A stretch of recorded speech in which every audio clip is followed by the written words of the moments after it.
മലപ്പുറം ജില്ലയിലെ പ്രശസ്തമായ കാടാമ്പുഴ ഭഗവതി ക്ഷേത്രത്തിന്റെ ഐതിഹ്യം മഹാഭാരത കഥയുമായി ബന്ധപ്പെട്ടതാണ്. പാശുപതാസ്ത്രം നേടാനായി അർജുനൻ ശിവനെ ധ്യാനിച്ചിരുന്ന സമയത്ത് അദ്ദേഹത്തിന്റെ തപസ് ശക്തി പരീക്ഷിക്കാനായി ശിവനും പാർവതിയും കാട്ടാള വേഷത്തിലെത്തി. അപ്പോൾ ദുര്യോധനൻ അയച്ച മൂകാസുരൻ പന്നിയുടെ രൂപത്തിൽ അർജുനനെ ആക്രമിക്കാൻ വന്നു. ശിവനും അർജുനനും ഒരേ സമയം പന്നിയെ അമ്പെയ്തു. താൻ കൊന്ന പന്നിയെയാണ് മറ്റൊരാൾ ഏതെന്ന വാദത്തിൽ ഇരുവരും തമ്മിൽ ഏറ്റുമുട്ടി. അർജുനൻ ശിവനെതിരെ അമ്പുകൾ തൊടുത്തുവിട്ടപ്പോൾ പാർവതി ദേവി തന്റെ ശക്തിയാൽ ആ അമ്പുകളെല്ലാം പൂക്കളാക്കി മാറ്റി.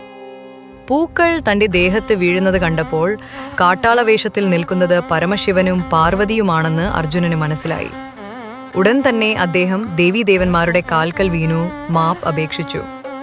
സന്തുഷ്ടരായ ശിവനും പാർവതിയും അർജുനന് പാശുപതാസ്ത്രം നൽകി അനുഗ്രഹിച്ചു.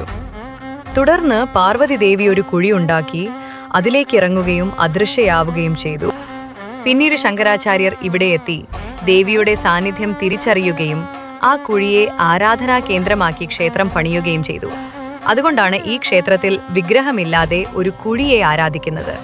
അർജുനൻ അമ്പുകൾ പൂക്കളായി വർഷിച്ചതിന്റെ ഓർമ്മയ്ക്കായിട്ടാണ് ഇവിടുത്തെ പ്രധാന വഴിപാടുകളായ പൂമൂടലും മുട്ടറുക്കലും നടത്തുന്നത്.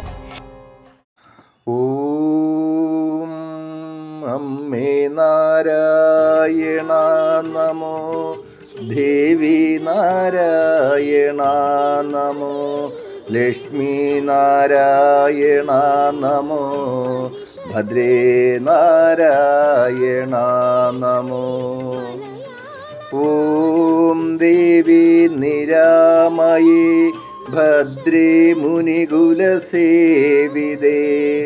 മുട്ടുകളെല്ലാം മറുക്കണേ കാടാമ്പുഴയിലെ ജഗദംബേ.